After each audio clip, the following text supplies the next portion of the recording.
Ассаламу алейкум достар. Аллахты зікір ету нендей керемет. Аллахты еске алуға нендей мұқтажбыз.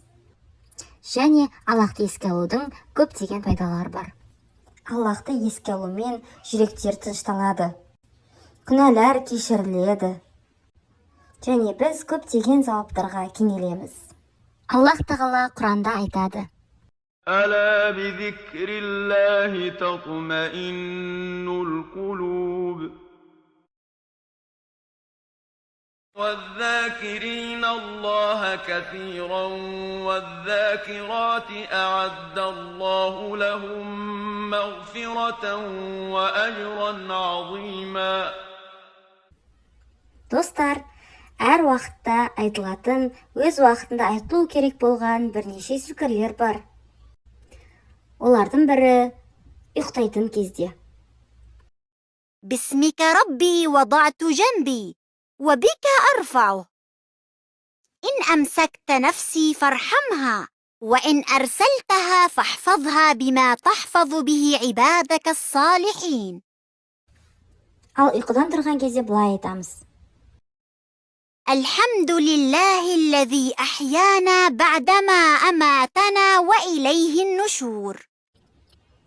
Үйден шығарда айтылатын дұға.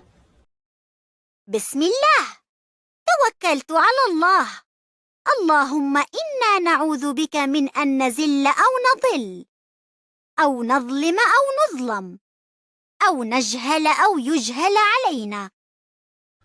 Ал үйге кірерде былай деп айтамыз: بسم الله ولجنا وبسم الله خرجنا وعلى الله ربنا توكلنا.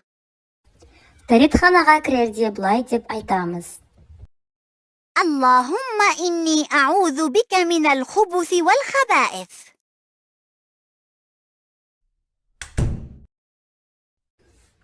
Дәретханадан шыққанда айтамыз: غفرانك.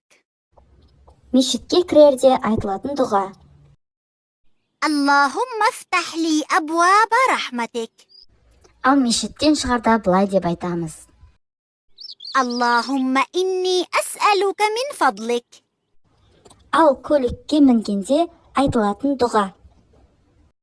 بسم الله الحمد لله سبحان الذي سخر لنا هذا وما كنا له مقرنين وإنا إلى ربنا لمنقلبون.